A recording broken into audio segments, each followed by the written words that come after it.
अब आज के लेक्चर में बच्चों हम एलिमिनेशन रिएक्शंस जो कि हेलो एल्केन शो करते हैं उनके बारे में स्टडी करेंगे। इन रिएक्शंस को हम डिहाइड्रो हैलोजनेशन भी रिएक्शंस भी बोलते हैं। ठीक है, तो इन रिएक्शंस में दो चीजें हैं, जो स्मॉलर एटम्स होते हैं या ग्रुप्स होते हैं वो एलिमिनेट हो जाते हैं और सैचुरेटेड हाइड्रोकार्बन्स अनसैचुरेटेड हाइड्रोकार्बन्स में कन्वर्ट हो जाते हैं। तो दो मेन पॉइंट्स यहाँ पर मैं लिखवा रही हूँ इनके, स्मॉलर एटम्स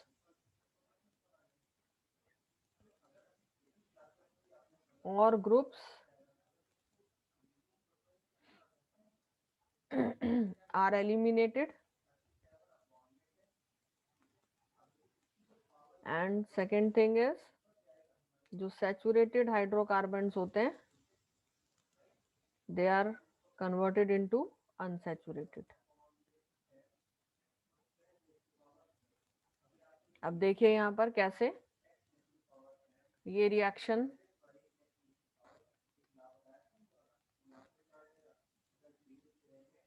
इस कार्बन से ये हेलोजन अटैच्ड है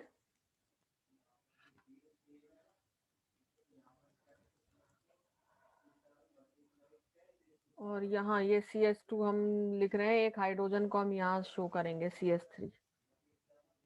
ठीक है,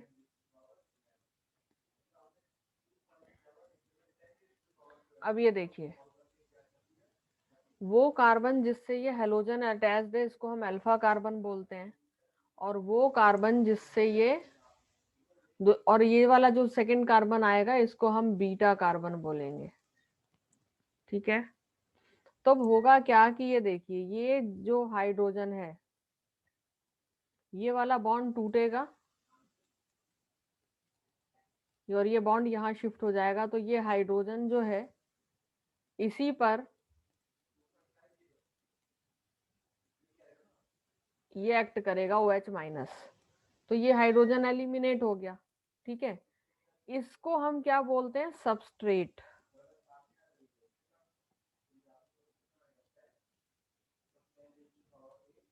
ठीक है, याद रखिएगा हेलोजन जिस कार्बन से अटैच्ड है उस कार्बन को हम अल्फा कार्बन बोलेंगे। अब देखिए इतना हमें समझ में आता है कि ये जो ये जो डीटैच होगा मींस ये जो एलिमिनेट होगा हाइड्रोजन, ठीक है, इसको हम क्या बोल रहे हैं, सबस्ट्रेट। अब यहाँ पर हमने क्या किया, एल्कोहलिक पोटेशियम हाइड्रोक्साइड लिया और इसको हीट किया। अब एल्कोहलिक KOH है तो इसलिए एल्कोहलिक की वजह से, अल्कोहल की वजह से ये जो OH माइनस है ये बेस की तरह एक्ट करेगा और क्या करेगा, इस ये जो हाइड्रोजन यहाँ से एलिमिनेट होगा इस H प्लस को अट्रैक्ट करेगा एंड अट्रैक्ट H प्लस। अब देखिए जब इस H प्लस को ये अट्रैक्ट करेगा तो यहाँ हमारे प्रोडक्ट की फॉर्मेशन क्या हो जाएगी, CH2, ये बॉन्ड यहाँ शिफ्ट हुआ CH2। ठीक है, ये क्या बन गया, एल्कीन। यहाँ क्या था, ये इथीन, इथेन सॉरी, और ये क्या बन गया, इथीन।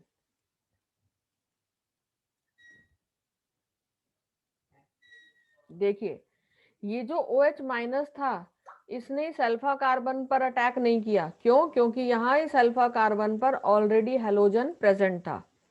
ठीक है, और इस हेलोजन के पास इलेक्ट्रॉन की डेंसिटी ज्यादा होती है, तो इसीलिए इस OH माइनस ने क्या किया, बीटा कार्बन पर बीटा हाइड्रोजन पर अटैच किया।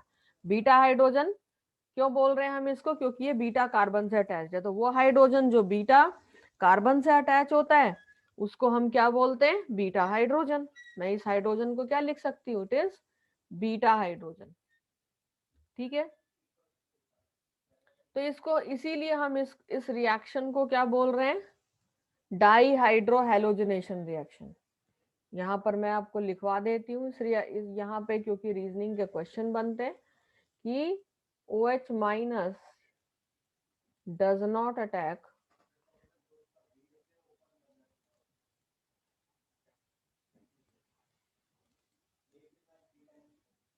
at alpha hydrogen as already halogen,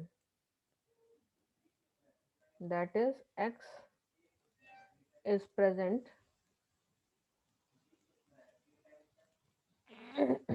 which has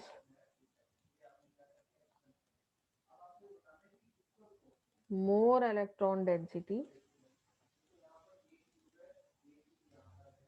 so it approaches to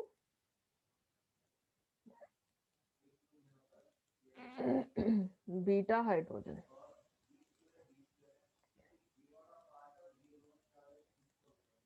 ठीक है, तो यहाँ पर अब ये देखिए, क्योंकि ये जो अल्कोहलिक मीडियम था तो मैंने आपको बता दिया कि OH माइनस जो है वो बेस की तरह काम करेगा और H प्लस को अट्रैक्ट करेगा। तो ये बेस और इसने H प्लस को अट्रैक्ट किया, तो ये क्या बन गया, यानी ये भारी हो जाएगा। ठीक है, तो यहाँ पर हम क्या देख रहे हैं, दो चीजों की एलिमिनेशन हो रही है। इस रिएक्शन में दो चीजों की एलिमिनेशन हो रही है। किस किस की?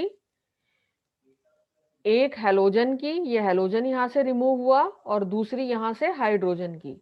इसीलिए इसको हम क्या बोलते हैं, डाईहाइड्रो हैलोजनेशन या बीटा एलिमिनेशन रिएक्शन। ठीक है, dihydro halogenation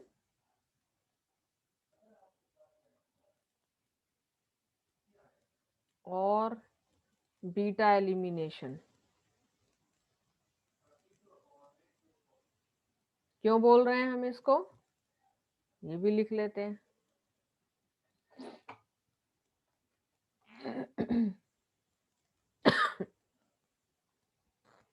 elimination of halogen as well as hydrogen।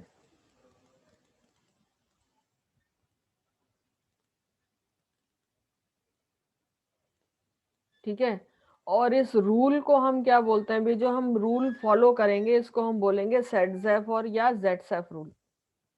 इस रिएक्शन को भी सेट-ज़ेफ या जेड-सेफ बोलते हैं।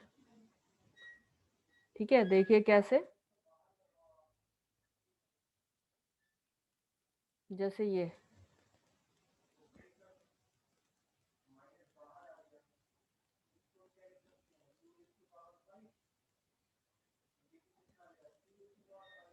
तो एक चीज याद रखिएगा कि वो एल्केन जिसके पास maximum number of alpha hydrogen होते हैं वो ज्यादा स्टेबल होते हैं, वो ज्यादा स्टेबल होते हैं। वो एल्कीन जिनके पास maximum number of alpha hydrogen होंगे वो ज्यादा स्टेबल होंगे, और उस एल्कीन को हम क्या बोलेंगे, उस एल्कीन को हम जो प्रोडक्ट में फॉर्म होगा वो एल्कीन, उसको हम जेड-सेफ या सेट-ज़ेफ बोलेंगे। अभी कैसे, मैं अभी एक्सप्लेन करती हूँ।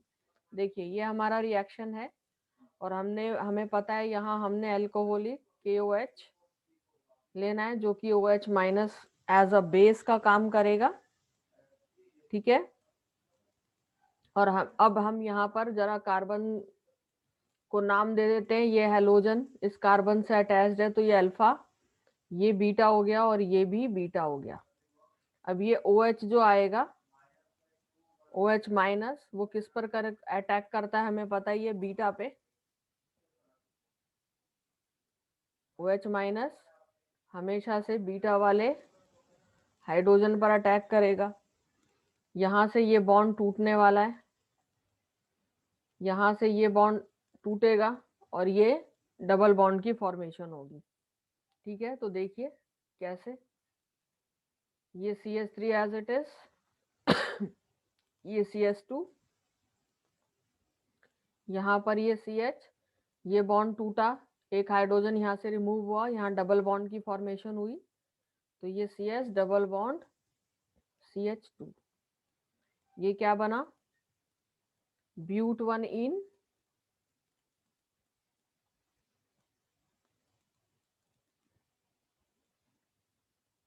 ये जो प्रोडक्ट हुआ इसको हम क्या बोलते हैं? This is Hofmann product.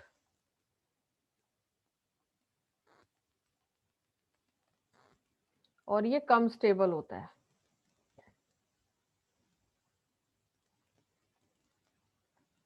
ठीक है, तो हमें क्या करना है? अल्फा हाइड्रोजन को बढ़ाना है, उसको और स्टेबल देना है, और स्टेबल करना है। ठीक है, एक तो ये प्रोडक्ट फॉर्म हुआ, और दूसरा क्या फॉर्म हो सकता है? CH3। जरूरी नहीं है ना ये डबल बॉन्ड यहाँ पर हो, क्योंकि दो अल्फा हाइड्रोजन थे। ठीक है, तो हमने यहाँ से रिमूव किया, हम यहाँ से भी तो कर सकते थे। तो ये दो प्रोडक्ट फॉर्म होंगे, या तो हाइड्रोजन इधर CH3 से रिमूव होगा, या हाइड्रोजन CH2 से रिमूव होगा। तो अगर CH2 से रिमूव होता तो ये डबल बॉन्ड इधर बनता। अब ये प्रोडक्ट देखिए, इसका नाम ब्यूट2इन।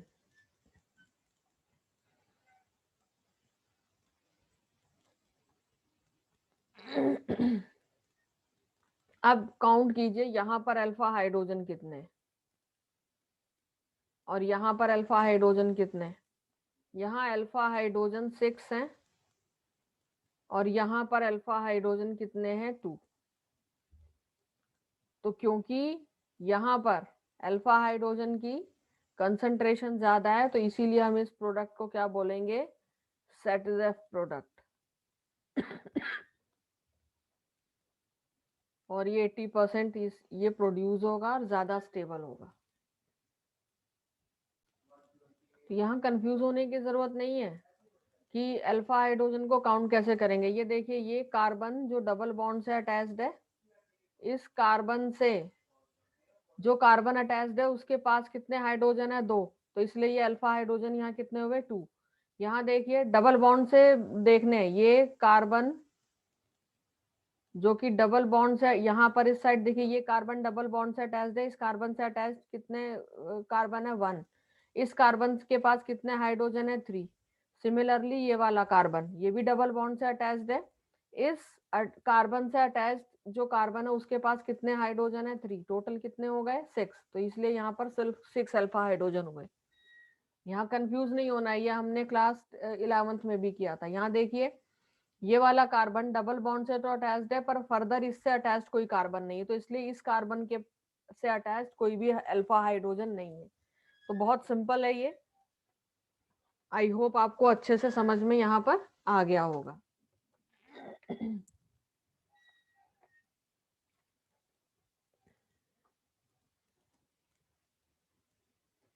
तो ये जो प्रोडक्ट है ये फॉर्म हो गया। तो अब मैं यहीं पर सेट्स ऑफ रूल भी आपको लिखवा देती हूँ कि सेट्स ऑफ रूल क्या है, जिससे कि आप लोग भूले ना। अच्छा, यहाँ पर एक ये 80% फॉर्म हुआ, और जो हॉफमैन प्रोडक्ट था ये कम फॉर्म होता है, ये क्योंकि लीस्ट स्टेबल होता है, तो ये सिर्फ 20% फॉर्म होगा।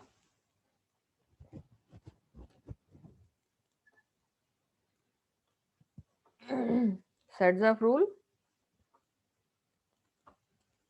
in case an alkyl halide can eliminate an alpha hydrogen atom in two different ways। जैसे कि हमने यहाँ देखा, क्योंकि हमारे पास दो अल्फा कार्बन थे, यहाँ पर ये कार्बन है, यहाँ पर दो बीटा कार्बन है, तो दोनों से हाइड्रोजन रिमूव हो सकता था।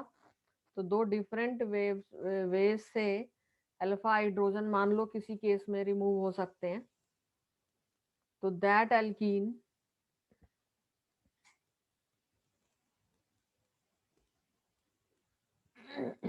will be preferred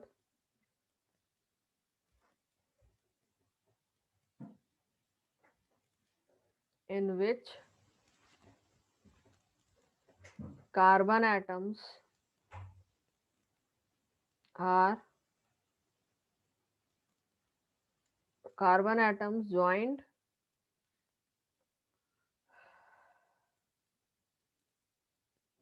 by double bonds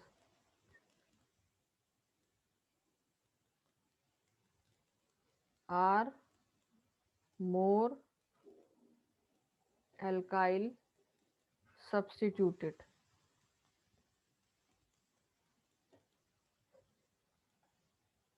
This is known as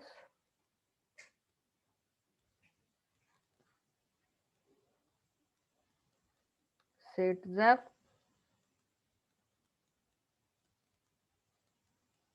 rule of elimination.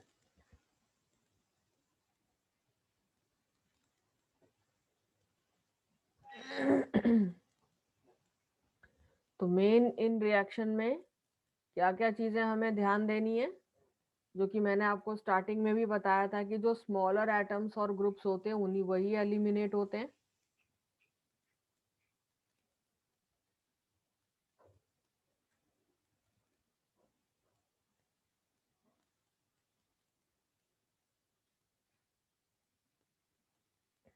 Second point, saturated आपने देख ही लिया एग्जांपल, सैचुरेटेड अनसैचुरेटेड में कन्वर्ट होता है।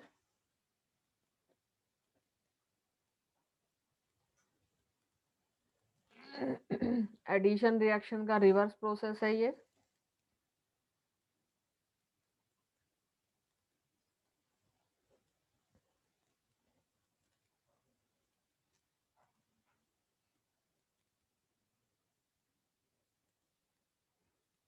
दो सिग्मा बॉन्ड्स पहले होते हैं रिएक्शन में, रिएक्शन के बाद एक सिग्मा और एक पाई बॉन्ड फॉर्म हो जाता है। एंडोथर्मिक रिएक्शन है, और क्योंकि एंडोथर्मिक रिएक्शन है तो डेल्टा एच की वैल्यू 0 से ग्रेटर होगी। हाई टेम्परेचर पर ये रिएक्शन स्पॉन्टेनियस हो जाते हैं।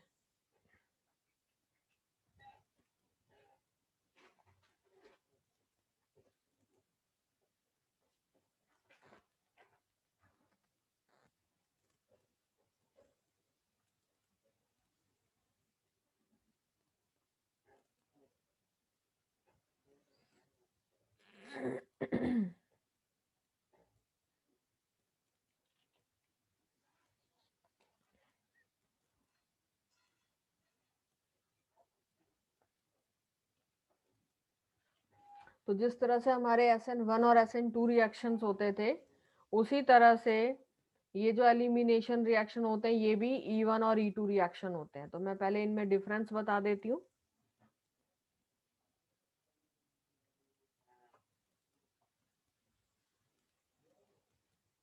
E1 and E2।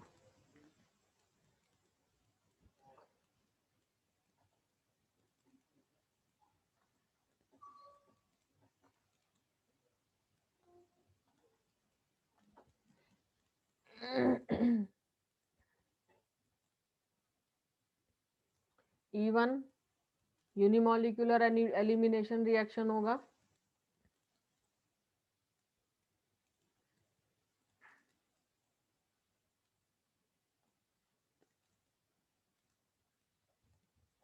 E2 बाइमॉलिक्यूलर।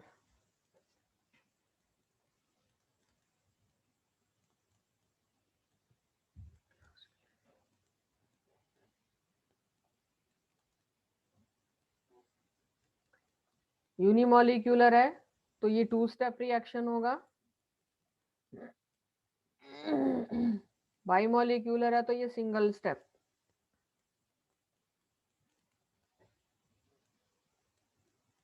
To step reaction है तो इसका रेट निकालेंगे।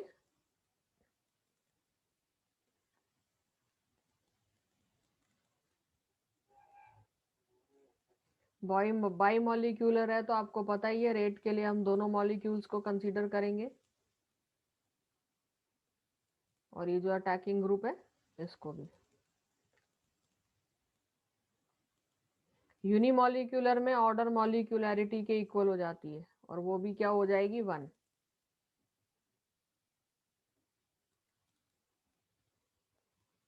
यहाँ पर बाइमॉलिक्यूलर है तो ऑर्डर और मॉलिक्यूलैरिटी 2।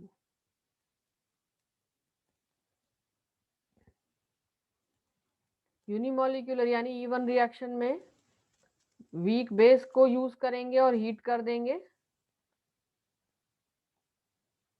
यहाँ स्ट्रॉन्ग बेस को यूज करेंगे, हीट करने की रिक्वायरमेंट नहीं है, ठीक है। तो ये जो वीक बेस है ये क्या करेगा, वीक बेस एलिमिनेशन करेगा,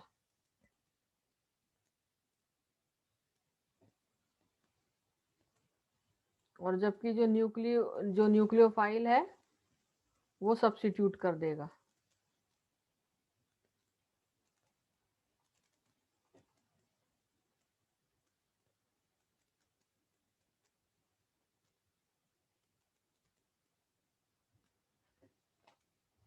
ठीक है, अब यहाँ पर हम स्ट्रॉन्ग बेस को यूज कर रहे हैं इस रिएक्शन में। तो ये पहले क्या करेगा, हेलोजन को के निकलने की वेट करेगा, ठीक है। स्ट्रॉन्ग बेस हमेशा साइमल्टेनियसली हेलोजन के निकलने की वेट करेगा, जैसे एल्कोहलिक KOH NaNH2, ये सब स्ट्रॉन्ग बेस हैं, alcoholic NaOH and so on.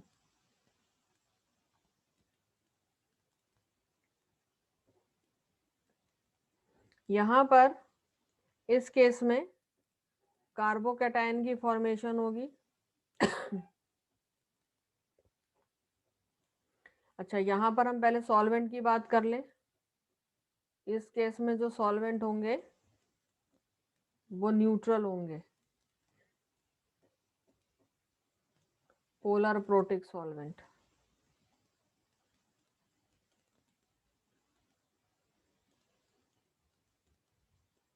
In cases में पोलर तो होंगे पर एप्रोटिक सॉल्वेंट।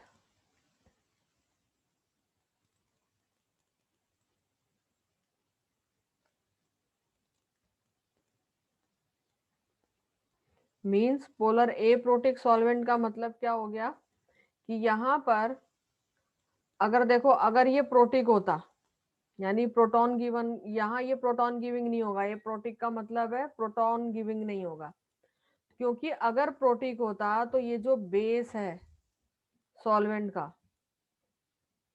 ये फ्री हो जाता अटैक करने के।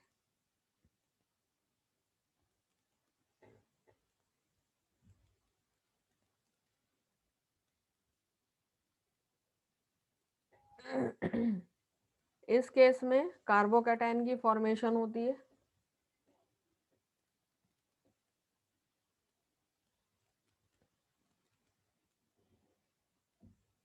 यहाँ पर कोई कार्बोकैटायन की फॉर्मेशन नहीं होती, जैसे SN2 में होता था।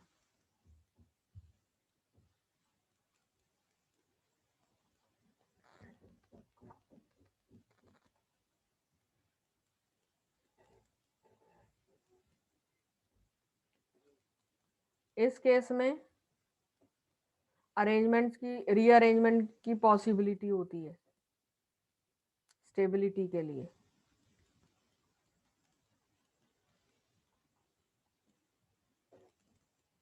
ठीक है। यहाँ पर कोई रीअरेंजमेंट नहीं होती।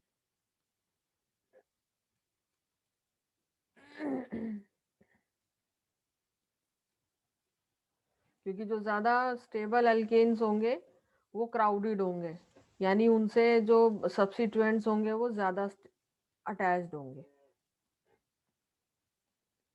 ठीक है। यहाँ पर क्योंकि यहाँ पर जब ट्रांजिशन स्टेट में होते हैं तो वो स्टेबल होती है,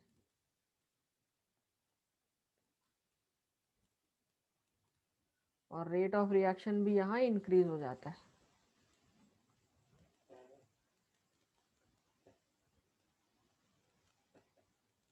इस केस में लिविंग ग्रुप पे डिपेंड करेगा, लिविंग ग्रुप कैसा है उस पर डिपेंड करेगा रेट ऑफ एलिमिनेशन, ठीक है। ये डायरेक्टली प्रोपोर्शनल होगा एबिलिटी ऑफ लिविंग ग्रुप। इस केस में कोई ट्रांजिशन स्टेट नहीं होती,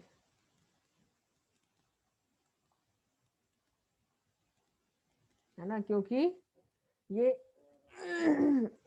स्टेप बाय स्टेप है, 2 स्टेप्स में हो रहा है। पहले लिविंग ग्रुप लीव करेगा और उसके बाद न्यूक्लियोफाइल आकर के अटैक करेगा, एलिमिनेट करेगा। जबकि जो E2 रिएक्शन है, एलिमिनेशन 2 रिएक्शन है, ये साइमल्टेनियस होता है। ठीक है, अब समझ लेते हैं हम डिटेल में E2 reactions.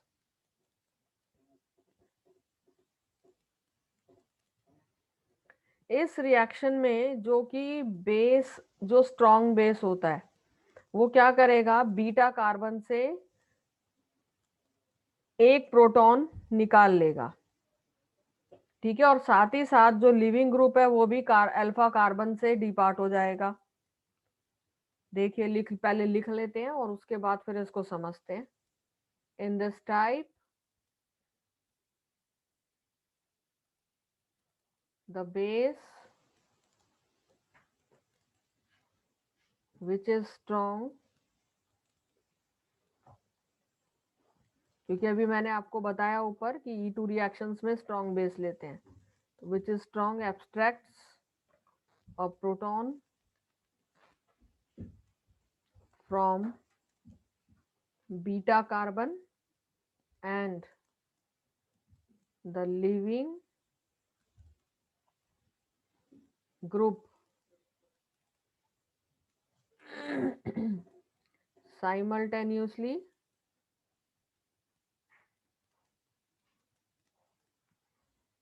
departs।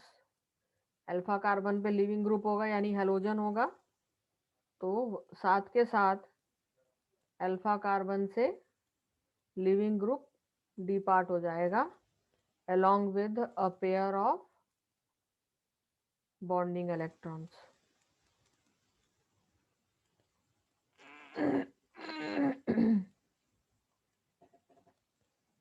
to form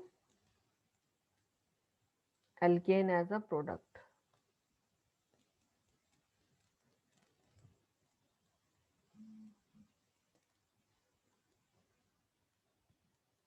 alkene नहीं, एल्कीन बनेगा यहाँ प्रोडक्ट में। देखिए कैसे ये हम बनाते हैं।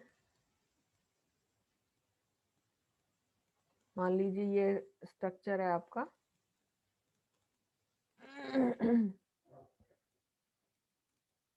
ब्रोमोइथेन। तो अब ये देखिए, ये अल्फा कार्बन जिससे हेलोजन अटैच्ड है और ये बीटा कार्बन। अब यहाँ पर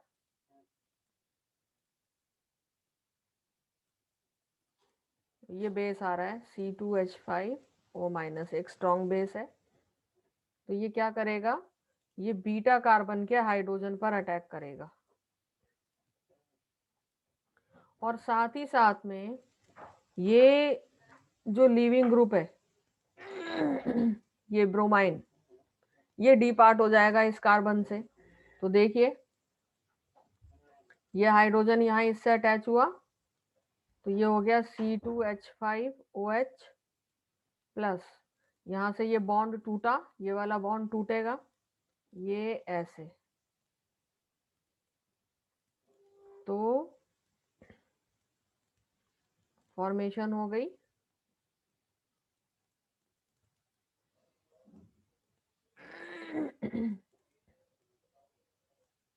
और ये CH,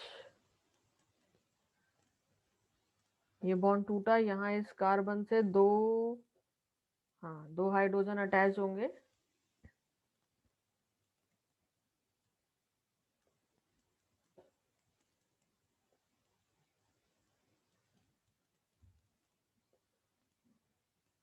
और यहाँ से ये ब्रोमीन भी दूर हो गया, है ना, ये बॉन्ड भी टूट गया।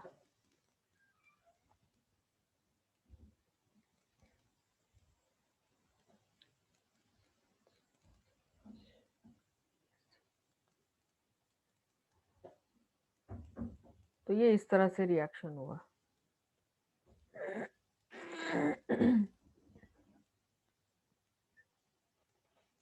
तो यहाँ पर ये एल्कीन की फॉर्मेशन हो गई, इथीन बन गया यहाँ पर आपके सामने।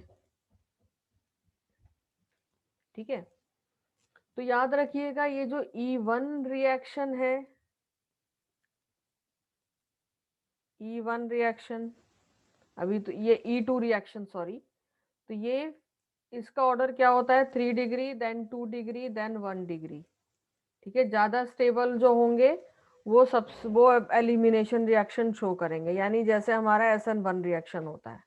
ठीक है, SN1 और E2 रिएक्शन दोनों जो स्टेबिलिटी का ऑर्डर होता है दोनों में same, tertiary, then secondary and then primary. Now for E1 reactions, कुछ इंपॉर्टेंट पॉइंट में लिखवा देती हूँ, समझा देती हूँ।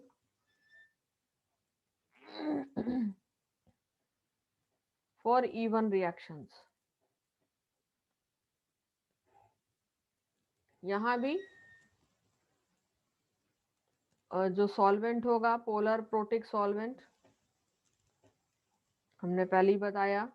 तो under the influence of solvent like alcohol, ethanol है ये, द इलेक्ट्रॉन विदड्रॉइंग ग्रुप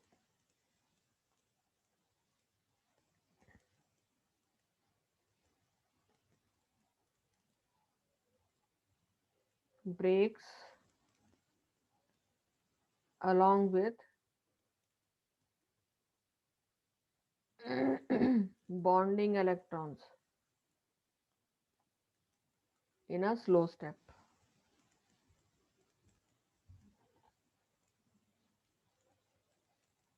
और इसी स्लो स्टेप में कार्बोकैटायन की फॉर्मेशन होगी।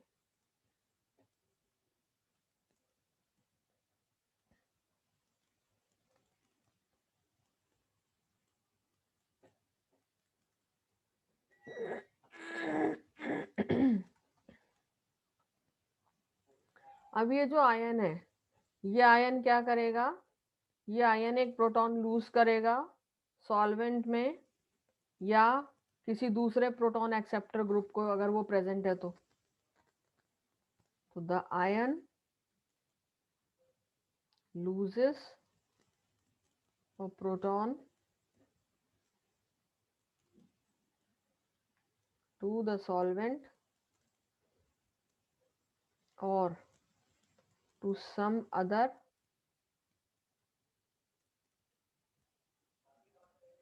proton acceptor,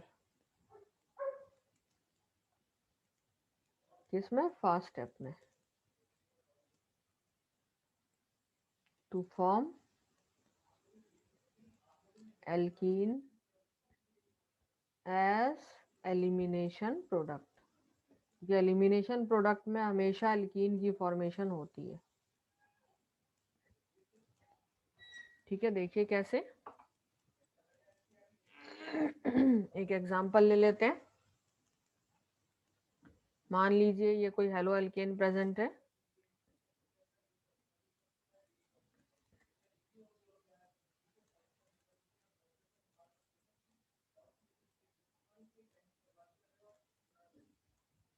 स्लो स्टेप में क्या होगा, ये हेलोजन सेपरेट हो जाएगा अलोंग विद द इलेक्ट्रॉन्स। तो ये हो गया आपका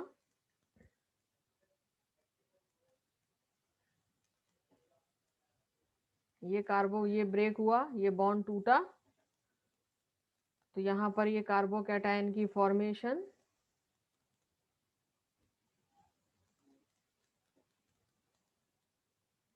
और ये ये हेलोजन सेपरेट हो गया।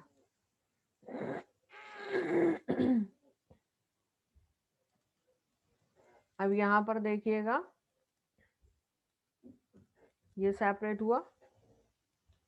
अब देखिए यहाँ पर क्या रीअरेंजमेंट की रिक्वायरमेंट अगर होगी तो रीअरेंजमेंट होगा, क्योंकि आपको पता है 3 डिग्री जो कार्बोकैटायन है वो ज्यादा स्टेबल होता है। ये क्या है, इट इज, ये क्या था, ये 2 डिग्री कार्बोकैटायन था, तो यहाँ रीअरेंजमेंट की रिक्वायरमेंट नहीं है, तो नहीं होगा। अब इसके बाद क्या था कि the ion loses a proton to the solvent. अब ये जो आयन है ये क्या करेगा, एक प्रोटॉन लूज कर देगा। मैं यहाँ बनाती हूँ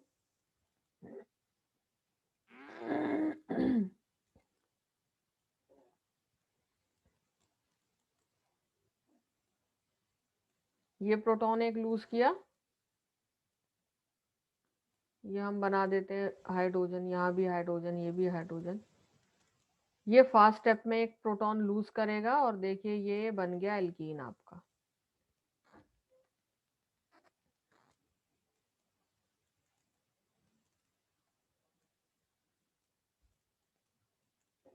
ठीक है, तो आपको यहाँ भी याद कर रखना है कि कार्बोकैटायन जो स्टेबिलिटी है आपने ये ऑर्डर को फॉलो करना है अगर रिक्वायरमेंट होगी, क्योंकि ऑलरेडी ये 2 डिग्री कार्बोकैटायन था तो रिक्वायरमेंट नहीं थी, नहीं तो ये रीअरेंजमेंट भी आपको करना पड़ता।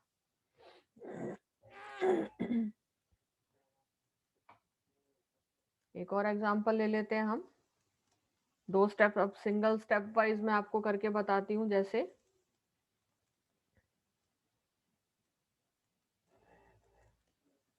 ये टर्जरी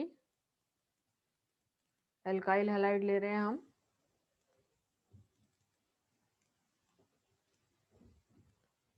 सबसे पहले हमने क्या बताया कि सबसे पहले सॉल्वेंट के इन्फ्लुएंस में जो इलेक्ट्रॉन विदड्रॉइंग ग्रुप है वो टूटेगा अपने बॉन्डिंग इलेक्ट्रॉन के साथ में, और इलेक्ट्रॉन विदड्रॉइंग ग्रुप कौन होता है? हैलोजन।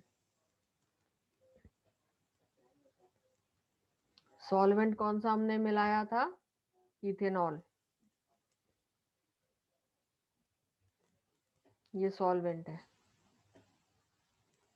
जब ये इधर हुआ तो इसको आप सेपरेट यहाँ लिख दीजिए, और यहाँ क्या बचेगा? कार्बोकैटायन।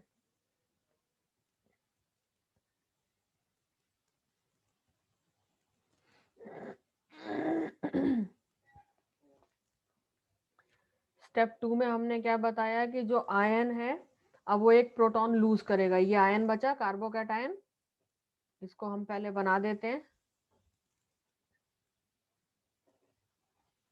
एक प्रोटॉन लूज करेगा, प्रोटॉन को लूज करने के लिए हमें ये प्रोटॉन यहाँ सेपरेट बनाना पड़ेगा, ये CH2, और इसके साथ हमने ये H दिखा दिया। अब ये लूज करेगा तो ये बॉन्ड टूटेगा और यहाँ पर डबल बॉन्ड की फॉर्मेशन हो जाएगी।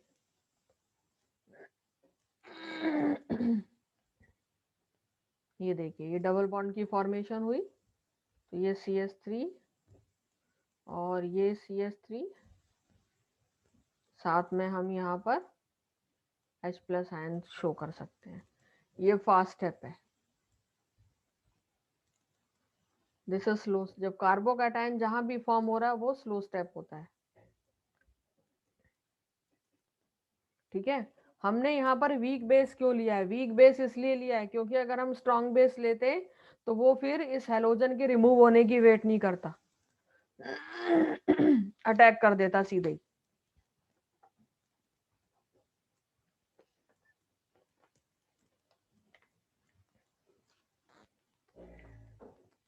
और लेते हैं एग्जांपल। देखिए जैसे ये रिएक्शन है,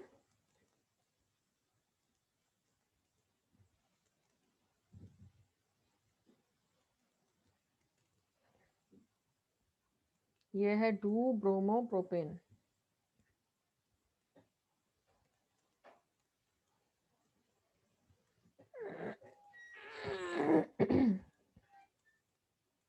सबसे पहले इसके लिए हम क्या ले रहे हैं? ये टर्जरी ब्यूटॉक्साइड आयन है, ये बेस है।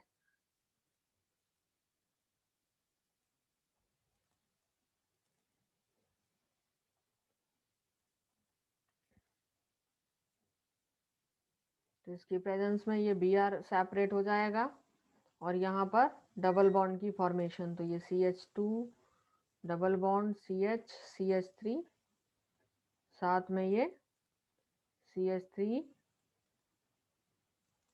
जो हाइड्रोजन एलिमिनेट हुआ, जो प्रोटॉन एलिमिनेट हुआ वो यहाँ जाकर के अटैच हो गया, तो इट इज टर्जरी ब्यूटाइल अल्कोहल।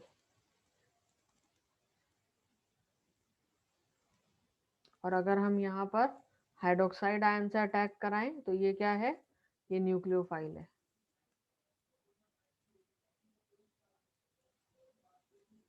देखिए क्या प्रोडक्ट फॉर्म होगा?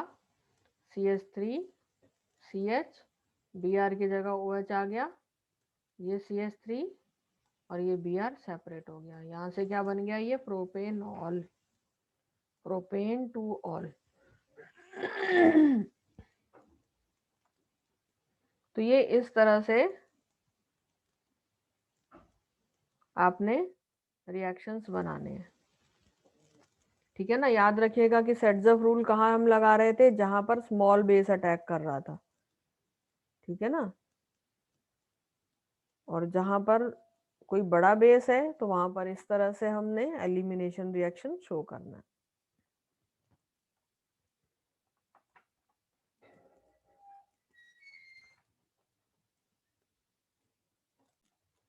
तो यहाँ पर ये एलिमिनेशन रिएक्शन भी खत्म होता है।